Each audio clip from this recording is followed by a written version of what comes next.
رب العالمين والصلاة والسلام على أشرف الأنبياء والمرسلين سيدنا ومولانا محمد وعلى آله وصحبه أجمعين. أما بعد، قال الله تبارك وتعالى في القرآن المجيد والفرقان الحميد: أعوذ بالله من الشيطان الرجيم، بسم الله الرحمن الرحيم. وَإِذْ قَالَ رَبُّكَ لِلْمَلَائِكَةِ إِنِّي جَاعِلٌ فِي الْأَرْضِ خَلِيفَةً قَالُوا أَتَجْعَلُ فِيهَا مَن يُفْسِدُ فِيهَا وَيَسْفِكُ الدِّمَاءَ وَنَحْنُ نُسَبِّحُ بِحَمْدِكَ وَنُقَدِّسُ لَكَ قَالَ إِنِّي أَعْلَمُ مَا لَا تَعْلَمُونَ. صدق اللہ العظیم.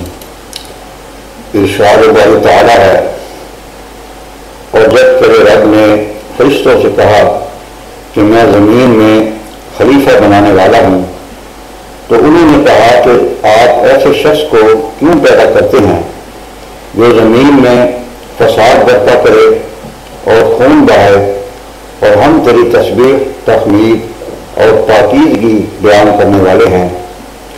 تو اللہ تعالیٰ نے ارشاد فرمایا: جو میں جانتا ہوں وہ تم نہیں جانتے. اور جب اللہ تبارک و تعالیٰ نے دنیا کے تمام انسانوں کے بعد حضرت آدم علیہ السلام کو پیدا کر لیا، تو فرشتوں کو حکم دیا گیا کہ وہ انہیں سجدہ کریں. سب نے سجدہ کیا مگر شیطان ابلیس نے سجدہ نہ کیا. جب اللہ تبارک و تعالیٰ نے اسے پوچھا کہ تم نے سجدہ کیوں نہیں کیا، اس نے جواب دیا کہ آپ نے حضرت آدم علیہ السلام کو مٹی سے پیدا کیا ہے اور مجھے آگ سے، اور چونکہ آگ مٹی سے افضل ہے اس لیے میں انہیں سجدہ نہیں کرتا. تو بارگاہ الہی سے حکم دیا گیا کہ نکل جاؤ، تمہیں راندہ درگاہ کر دیا گیا ہے.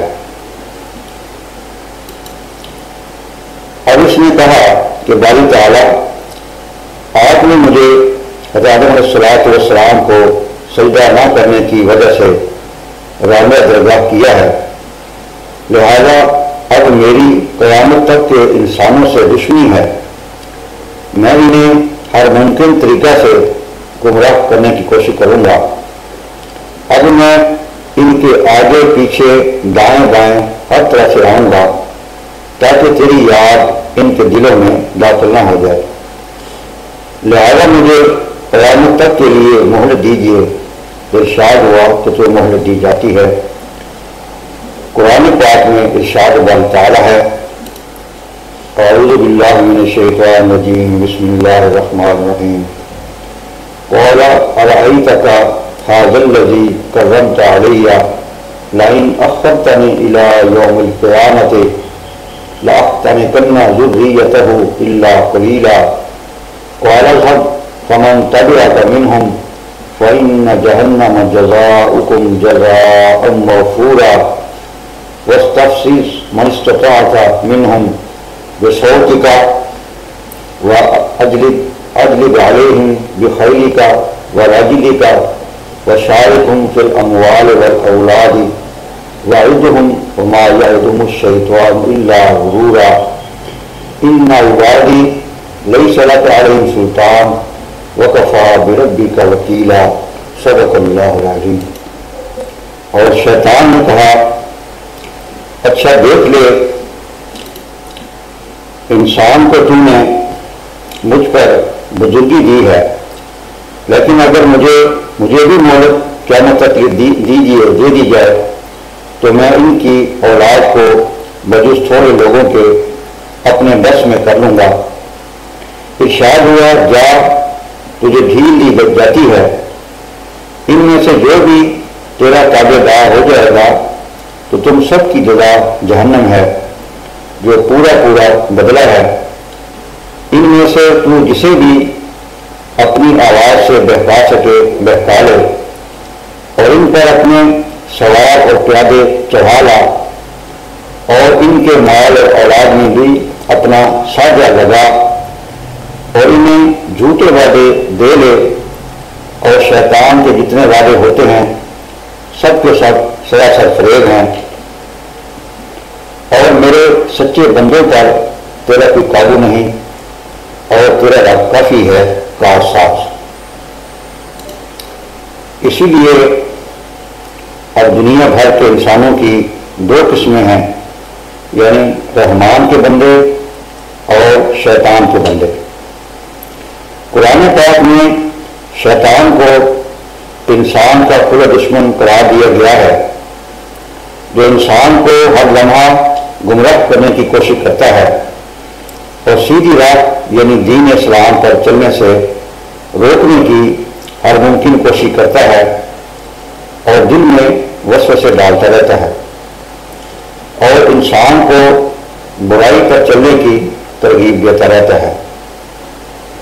اور خاص طور پر یہ اللہ تبارک و تعالیٰ کے ان بندوں کو اپنی ہٹ لسٹ پر رکھتا ہے جو اس کے محبوب و مقرر ہوتے ہیں، اور عبادت و ریاضت میں ترقی کرتے کرتے مرتبہ کمال کو پہنچ جاتے ہیں۔ حضرت جنید بغدادی رحمۃ اللہ علیہ ایک مشہور ولی اللہ گزرے ہیں، جو کہ بڑے پائے کے بزرگ تھے۔ ان کا ایک مرید تھا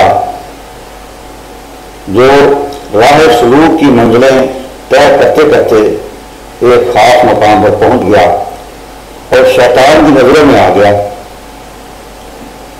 ایک روز وہ اپنی معمول کی عبادت و رعایت میں مصروف تھا کہ ناگہاں اوپر ایک بادل سا آیا، اس میں سے آواز آئی، اے اللہ کے نیک بندے، میں تمہارا خدا بول رہا ہوں جس کی تم عبادت کرتے ہو۔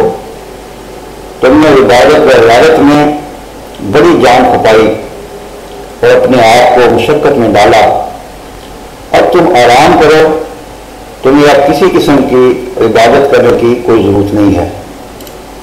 اب میں تمہیں تمہاری مشقت کا صلہ دینا چاہتا ہوں۔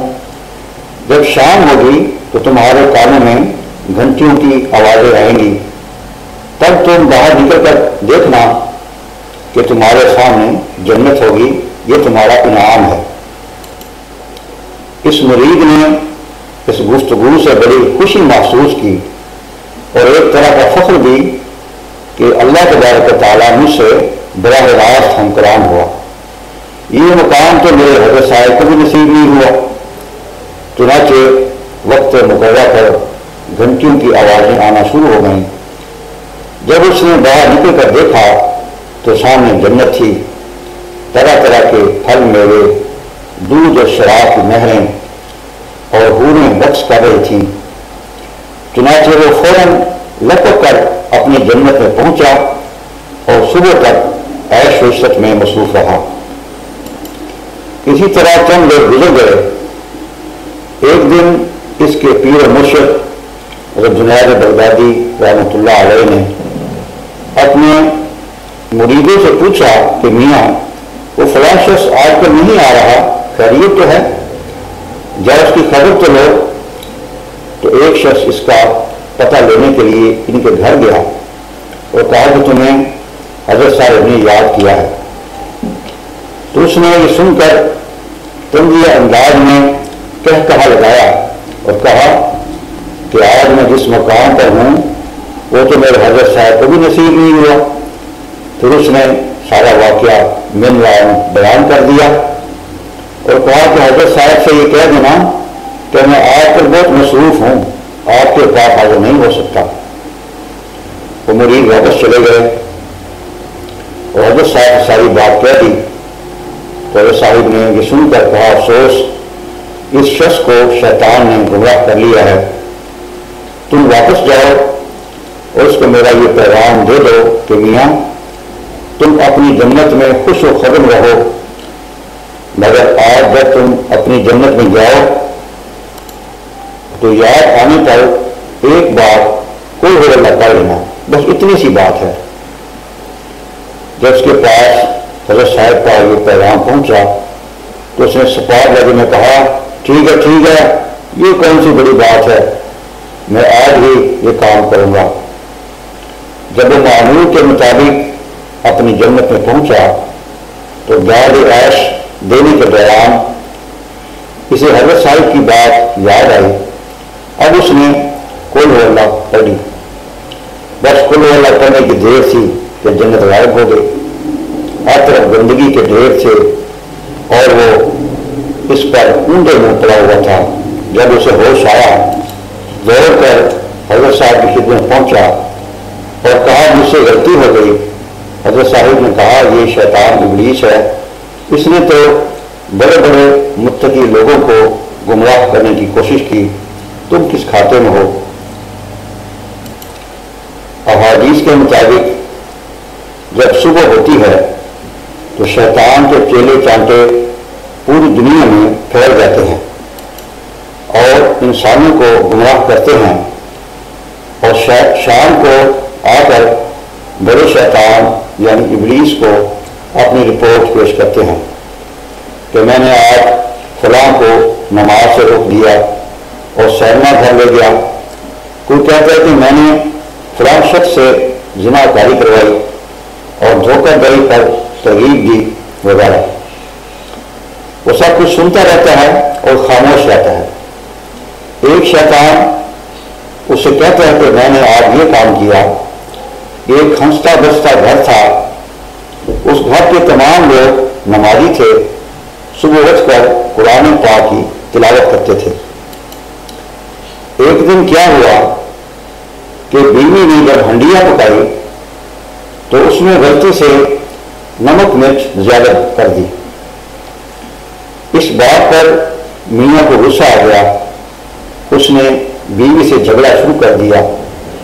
میں نے دونوں فریقین کے دلوں میں ایسا وسوسہ ڈالا اور لڑائی کو ایسا طول دیا کہ میاں نے غصے میں آ کر بیوی کو طلاق دے دی. یہ سن کر شیطان ابلیس خوشی سے کھڑا ہو جاتا ہے. اسے کہتا ہے کہ آؤ میرے گلے سے لگ جاؤ, تم نے جو کام کیا ہے وہ تو کسی نے بھی نہیں کیا. کیونکہ جب وہ گھر ہی گزر گیا جس میں اللہ تعالیٰ کی عبادت ہوتی تھی, اب نہ وہ گھر ہوگا اور نہ ہی اللہ کی عبادت ہوگی. تمہارا کام سب سے بہتر ہے. دراصل یہ زمین ابلیس و آدم کا مر کر کارزار یعنی میدان جنگ ہے, جہاں شیطان ابلیس کی ہر وقت یہ کوشش ہوتی ہے کہ وہ انسان کو غلط راستہ پر لگا دے اور اسے اللہ تبارک و تعالیٰ کی یاد سے غافل کر دے. مگر حیرت کی بات یہ ہے کہ روز قیامت ابلیس اپنے آپ کو ہر قسم کے الزامات سے بڑی ذمہ قرار دے گا اور انسان سے کہے گا کہ میں نے تو تمہیں صرف برائی کی ترغیب دی تھی اور وسوسہ ڈالا تھا, مگر تم میری ادنا سی ترغیب پر کھینچے چلے آئے. ہر قسم کے گناہ, غلط کاری اور کفر و شرک وغیرہ کو تم نے اپنے ارادہ و اختیار سے کیا ہے. میرا اس میں کوئی قصور نہیں ہے. چنانچہ قرآن پاک کی آیات ہیں. اعوذ باللہ من الشیطان الرجیم, بسم اللہ الرحمن الرحیم. وقال الشیطان لما قضی الامر ان اللہ وعدکم وعد الحق ووعدتکم فاخلفتکم وما كان لي عليكم من سلطان الا ان دعوتکم فاستجبتم لي فلا تلوموني ولوموا انفسکم ما انا بمصرخکم وما انتم بمصرخی انی کفرت بما اشرکتمون من قبل ان الظالمین لهم عذاب علیم. صدق اللہ العظیم.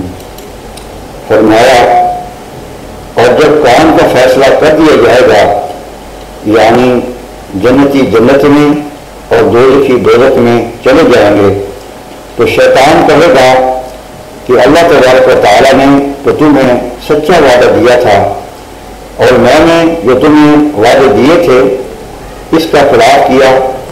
میرا تم پر کوئی دباؤ نہ تھا اور نہ کوئی زور. ہاں میں نے تمہیں برائی کی دعوت دی اور تم نے قبول کر لی, بس تم مجھے الزام مت لگاؤ اور نہ ملامت کرو بلکہ خود اپنے آپ کو ملامت کرو. نہ میں تمہاری فریاد کو پہنچوں اور نہ تم میری فریاد کو پہنچو، یقیناً ظالموں کے لیے دردناک عذاب ہے۔ ان آیات کے مطابق شیطان انسان سے یہ کہتا ہے کہ اپنی گناہوں اور نافرمانیوں کا بوجھ مجھ پر مت ڈالو اور نہ ہی مجھے کوئی ملامت کرو، سب کچھ تمہارا اپنا ہی کیا دھرا ہے۔ تم گناہ کرنے کے بعد یہ کہتے تھے کہ شیطان نے ہمیں بھٹکا دیا ہے اور کہیں کا نہیں چھوڑا، میرا اس میں کوئی قصور نہیں۔ بالفاظ دیگر یہ کہتا ہے کہ آپ خود ہی اپنی اداؤں پہ ذرا غور کریں، ہم اگر عرض کریں گے تو شکایت ہوگی۔ یہ تم خود ہی تھے جو میری ادنا سی ترغیب پر گمراہی کے گڑھے میں جا پڑے۔ اگر ذرا ہوش و حواس قائم رکھتے اور غور و فکر سے کام لیتے تو ایسا کبھی نہ ہوتا، لہذا پسینہ پہنچیے اپنی جبین سے۔ حدیث شریف میں آتا ہے کہ ذکر عند النبی صلی اللہ علیہ وسلم رجل فقیل له ما زال نائما حتى اصبح ما قام الى الصلاة قال بال الشیطان فی اذنه او اذنه متفق علیہ۔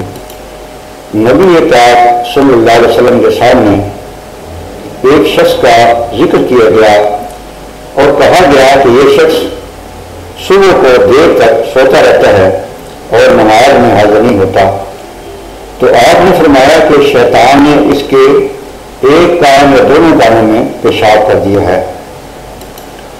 مقصد یہ ہے کہ وہ اس کے کانوں پر تھپکی دے دیتا ہے اور کہتا ہے کہ سو جاؤ، ابھی بہت وقت پڑا ہے، ابھی نماز میں دیر ہے۔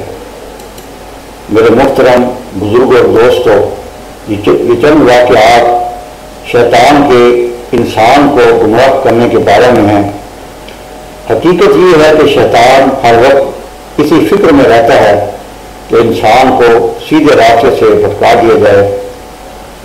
نبی پاک صلی اللہ علیہ وسلم نے ارشاد فرمایا کہ شیطان انسان کے اندر خون کی طرح گردش کرتا ہے، مگر غور کی بات یہ ہے کہ کیا ہم بلا سوچے سمجھے اس کے پیچھے لگ جائیں، اور جو اللہ تبارک و تعالیٰ نے ہمیں آفتاب ہدایت عطا فرمایا ہے، یعنی نبی پاک صلی اللہ علیہ وسلم اور قرآن اور صحابہ کرام اور اللہ تبارک و تعالیٰ کے دیگر نیک بندوں کا طرز عمل، کیا ہم یہ نہ دیکھیں کہ انہوں نے کیسے اپنی زندگیاں گزاری ہیں اور آنکھیں بند کر کے شیطان کی پیروی کرنے لگ جائیں؟